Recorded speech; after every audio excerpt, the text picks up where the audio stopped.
I'm here to set fires, not watch them.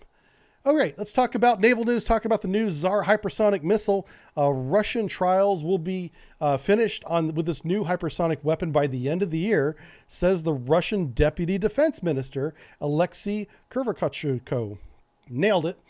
Okay, the Deputy Defense Minister said in January, this is going back 8 months now, that the state trials of the Zircon missile would be completed this year, and the weapon would be test fired from submarines. This is very important for the YouTube audience, not so much our Twitch audience. There's a lot of misinformed people on YouTube comments that are either trolling us, which is a likely thing, or they just don't understand that the test from the submarine submerged position has been going on for a while and is going to be done by the end of the year. There's a lot of misinformed people that think that this is not possible with a hypersonic weapon. Of course, when it is launched, it doesn't start out as hypersonic. It has to get there first. That's what they fail to understand, is that it's not saying that it's hypersonic underwater. No. It's simply launched from a submerged position that's usually pretty shallow to the surface. Okay, now, having given that, let's talk about how it's going to happen. The Project 885M Yassin modernized, Yassin M, is a nuclear-powered submarine, Kazan, accepted into service with the Russian Navy in May. Can carry the Zircon hypersonic missiles to attack ground and seaborne targets. Commander of the Northern Fleet's 11th Submarine Division, Rear Admiral Alexander Zarenkov said. Zarenkov recalled the Kazan is the lead submarine built under the improved Project 885M. Yeah, the original submarine was Yassin. Yassin's been modernized, so it's now Yassin M. And the Kazan is the first submarine that was built already pre-modernized. They didn't need to have an upgrade. They just built it with all the new features. There's a nice little picture of the Kazan right there. All right, here's a picture of the missile. Look at that. Pretty, it's an artist rendering, but pretty cool looking. It's a ramjet. This is a scoop for air. And it goes so fast that it rams the air into the engine for ignition, causing it to go even faster. Ramjet, provides its own energy after a certain speed. So unlike the predecessors, the advanced nuclear-powered submarine features greater stealth. Can confirm that. That's true. Improved maneuverability. I don't know about that. Upgraded communications is true. Upgraded sonar system is true. And better habitability. I've seen pictures of, they have pretty good spaces inside. So I can confirm 4 out of 5 of those are true. The Project 885M submarines are set to make the mainstay of the Russians' Navy strike submarine forces under the Navy development strategy. End statement. Open sources, that's people like us. Open sources say the hypersonic 3M22 missile was designed by NPO Machinostrya in Rutov, Moscow region as part of the 3K22 Zircon code complex, which NATO reports as the SSN-33. So if I ever say the SSN-33, I'm talking about this hypersonic missile. The missile can develop a speed of Mach 9. That's really impressive. Whether it's submarine launched or not, the fact that they can control flight at Mach 9 is an engineering achievement by itself. And they've already got that. What they're working on is the submerged launch capability that some people on YouTube don't think is real. It is very real. Okay, they fly at the altitude of 30 to 40,000 kilometers. An altitude of 30 to 40 kilometers. That's crazy. That's like up in the stratosphere. I didn't realize they went that high. Where the range and speed increases as air resistance is smaller. That makes sense. Yeah, the higher they go, the faster they can go. Makes sense. All right, cool. And that's the end of the piece. Oh, written by, I should give this guy credit. Where's his name? Martin Manarashi. Manarashi? Right there. Go to navalnews.com. You can read more stories like this. A very good website. All right, let's shift gears to the chat, see what they're saying about the Zircon missile test being completed by the end of the year. That means this missile will be operational in 2022. Onboard submarines being deployed. Much like the Status 6 Poseidon weapon is deployed now they have hypersonic weapons as well. So who are the nations that have operational hypersonic weapons? China and Russia. We're not allies with either one of those. We're really behind the 8 ball with these new long-range fires. Okay, and long-range fires is military speak for hypersonic glide vehicles and other vehicles like it. It's like the whole group is long-range fires. Okay, how many of these submarines are they running? Are they building? They're going to build 8 of the yassins. Yassin M's are going to be. There's going to be 8 of them. They could build more. Okay, Deadlock Gunner says true 100%. They're comparing maneuverability to the Typhoon. Oh, if they're comparing it to the Typhoon, it's more maneuverable. That's true. It depends on what you're basing it on. Yeah.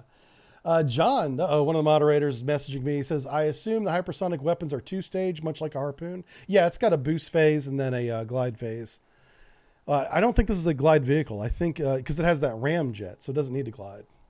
That's probably how they maintain Mach 9. That's incredibly fast. For those of you that may not know, it's just stupid fast. They could heat shield the missile. Yeah, they better heat shield it because I'm sure it develops a lot of heat. China just steals everything. Well, you're not wrong. But if they're ahead of us, they didn't steal it from us, did they?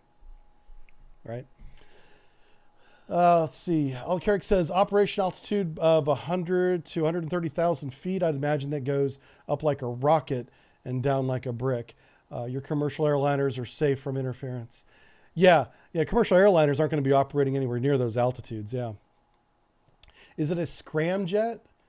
Oh, I was calling it a ramjet, wasn't I? You're right. It's a scramjet. I was thinking scram, saying ram. Yeah. All right. Hey, let's move on to. I want to show this to you. Here's a picture of it. This is the modernized yassin. Yeah, this is part of the same story. Now, this picture is from H.I. Sutton. He draws these in MS Paint, which is incredible. That this is not Photoshop or anything fancy. He's an MS Paint master. So this is a cutaway diagram. Where's Waldo of these? Whenever he does these on Twitter, I like to grab them and I'll put a little PNG Waldo somewhere in here and see if anybody catches on to him. Yeah, I should do that again. I haven't done that in a while. But anyway, so here we go. Large conformal array. Look how big their sonar array is. And it's not a sonar sphere. It's almost like a horseshoe shape, but it's really, really big. And remember what I said, when it comes to sonar arrays, physical size really matters. That's what makes the towed array so valuable. Well, their bow array is a large conformal array, much like our Seawolf. Yeah. Now, they have 10 torpedo tubes here in the drawing. There are some open sources saying they only have 8 torpedo tubes, but either way, it's a lot of torpedo tubes. But they're all 53 centimeter, which is 21 inches, which is the same as our 688 torpedo tubes. That's the SSN-15 Starfish. That's the rocket-assisted parachute-deployed 40 centimeter torpedo. It's a 53 centimeter launched weapon, but this little bit on the front is only 40 centimeters. No, that looks like a Moss right there. And then they do have an escape pod here. Yep. In the sail. All the masted antennas. Let's see, that's 35 through 40. I know this is too small for you to read, so I'm going to just read a couple of these. So they have a direction finder. I'm going from aft to forward. So this little pointy thing, that's the direction finder. In front of that is the PERT spring, satellite communication. And in front of the PERT spring is the radio detection finder. That's what that little thin one is. This looks like punch bowl 38. What's 38? 38 is radar mast. Oh, I guess it's not punch bowl. It looks like punch bowl. Then they got snoop pair. Snoop pair is their little navigation radar, surface search. Whenever they're up topside near the coastline pulling in, they'll turn this on. Snoop pair. And then back here, this is all the VLSs. And look at how these doors open. The VLS doors kind of slide to the side. They don't open vertically like we do on American boats. And each one of the little VLS modules only holds 4 missiles, where the American ones is either 6 or 7, depending on which ones they have installed here. All right, and then the towed array comes out the top of the rudder instead of the stern plane. I thought I had another picture for you guys. Let's see if I do. These are just some older ones here. Oh, well. Oh, there we go. That's another artist rendering. But here you can see the little scoop for the scramjet there on the bottom. Oh, here we go. We can count the torpedo tubes. 1, 2, 3, 4. You can definitely see 4 right here. So they may only have 4. Yeah. That's still controversial. No one really knows how many they have. Yep. All right, let's see what you guys are saying about the Yassin M. Almost as good as the whiteboard drawings. Oh, yeah. My whiteboard drawings are so bad. People have given me things like little Wacom drawing pads to help me improve the drawings for my whiteboards, but I don't want to improve them other than just naturally getting better at it, because they have a certain character that is not necessarily quality, but it's character for sure. Yeah. Is the yassin your favorite sub to play in cold waters? I can understand why. It's a very capable submarine, like for real. Like they did a good job. When have they designed that? Okay. Let's move on to our friends over in Israel. God bless them, are helping us out. So the U.S. Navy has a real problem. We spend a lot of our energy making things like the LCS, Littoral Combat Ship, and the Zumwalt class. We spent 20 years building that and designing it. And those two programs, in my opinion, are just complete failures. We're trying to make them useful in some function in the Navy, but they're not what they were designed to be, either one of those two programs. So instead of investing in long-range naval strike missiles, we built those types of ships instead. So now we got to make up for the lost 2 decades of those programs. So Israel is helping us out. Israel's coming to work with the United States to develop a long-range naval anti-land, anti-surface ship missile called the Seabreaker. The story from Breaking Defense, written by Ari Igozi, I think I'm saying that right, from Tel Aviv. He says, Israel company Rafael hopes to manufacture a new long-range sea-based missile, the Seabreaker, with the United States and its American partners for use on 2 U.S. Navy vessels, the Operational Littoral Combat Ship, LCS, and the planned Unmanned Surface Vessel. So they're going to put a couple of these on each one of those, and that will give new life to the LCS.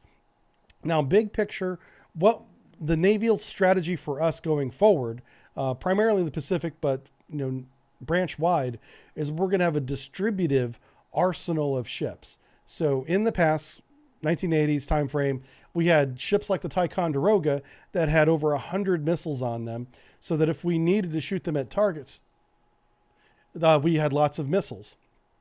I think my lights are about to explode. But the problem is if we lost the Ticonderoga in combat, we lost all those missiles. The idea now going forward, especially with war against China coming up, we want to have smaller ships like the LCS have, say, 10 or 12 of these missiles on board. Right now, we're thinking only 4 each, but maybe up to 12 of long-range fire missiles. So if one LCS gets taken out by, I don't know, someone looking at it sideways, we don't lose too many missiles by losing a ship. So that would give the LCS another purpose.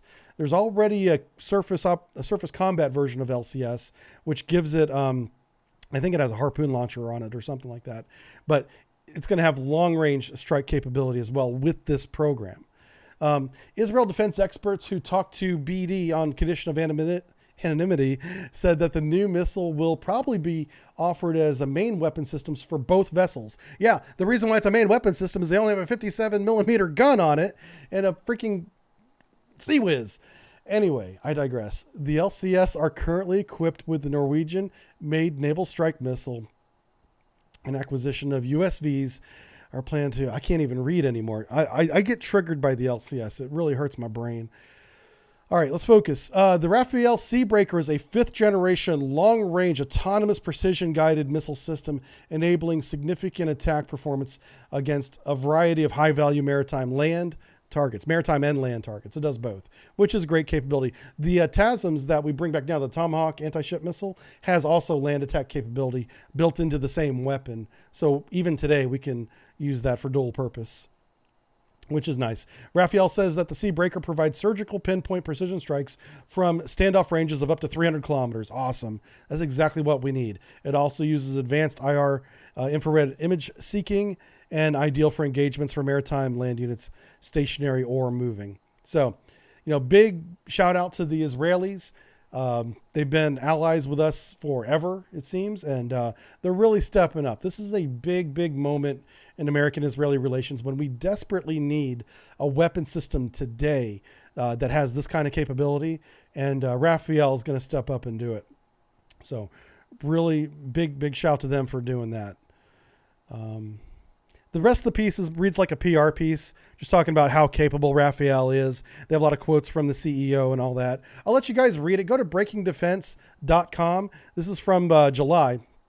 2021, written by Ari Egozi. Okay, definitely check that out. We'll see what do you guys say. Why would LCS need that? LCS doesn't necessarily need that because we're decommissioning them, but if we kept a couple LCS, we could use them as arsenal ships. Basically, hold these missiles for us type ships, because the carrier and the airplanes are going to be doing all the targeting and the fighting, but whenever we need this long-range fire, we're going to say, hey, okay, LCS, go ahead and shoot missile 4 from tube 3. You know, they're just going to hold on to the missiles for us. It gives the LCS a purpose, you know, something functional. Turning LCS into charter fishing boats. I tell you what, John had a great idea, our moderator, John Bloor, to turn them over to the Coast Guard, because the LCS seems ideal for the Coast Guard. Coast Guard doesn't need big long-range fire missiles. All they need is a helipad, a small deck gun, which the 57 millimeter is, and they need high speed. LCS, perfect Coast Guard ship. Why in the world it was ever brought into the Navy, I don't know, but it should have been a Coast Guard ship from day one, in my opinion. Both Independence and Freedom class.